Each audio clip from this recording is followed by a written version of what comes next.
Yeah, question on Donald Trump, because he's been in heavy construction projects, Atlantic City, New York City, you can't deal with that unless you deal with the mafia or what is called the mafia. You know, underground payoffs, bribes, trying to get permits, trying to get work rules suspended, unions. Mark Green knows a lot about this. You can talk to him. It has been. David K. Johnston raised it. He was a famous tax reporter for the New York Times, and he's left since then. He's won all the prizes. He did. It's on the web. I think he did 21 criticisms of Donald Trump's business career. But you're right. It's funny. You get certain exposés, and they just die off. They don't have much of a shelf life. It's as if the media says, "Oh, well, the Times has already done it. Why should we do it a week later, 3 weeks later, 5 debates later?" It disappears.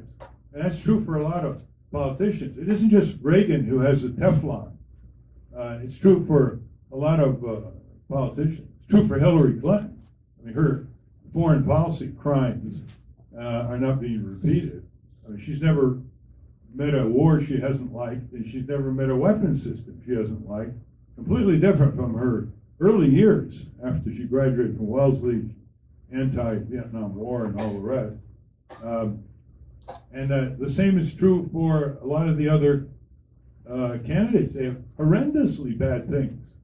And it comes out once and then hardly ever gets repeated again. And one reason is that they've turned us into spectators, so we don't have a role. Like you don't have a role.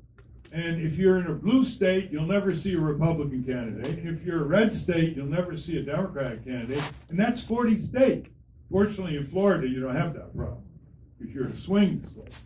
But when millions of voters are basically turned into spectators, they can't inject these things week after week so that people can make up their minds on a fuller factual basis. Yes. You've covered Trump and you've mentioned Hillary. What do you think of Bernie Sanders? Well, I do. You know, Bernie Sanders has always supported the kind of work we've done. He's walked the talk. You know, he has a good voting record in Congress.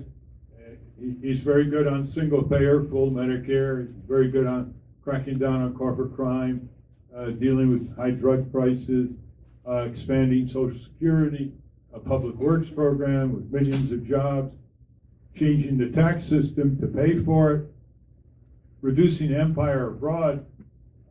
He's always been a little skittish on some foreign policy, but he's going to have to flesh that out if he's going to expand his presence in the next few weeks. But you see, the system is rigged against him. Anybody who controls the apparatus of the primary machinery, and you have to have a lot of people on the ground for that, and you have to have a lot of weeks preparation, can erect non-meritorious hurdles against somebody like Bernie Sanders. Now, he is going to raise more money as an insurgent candidate than any candidate in American history. He's going to probably raise $75 million in small contributions. He refuses to go to any fat cat party, fundraising party. He wouldn't have the personality for it anyway. Imagine Bernie Sanders glad-handed. I mean, he hasn't returned my call for 15 years. He won't even socialize with us.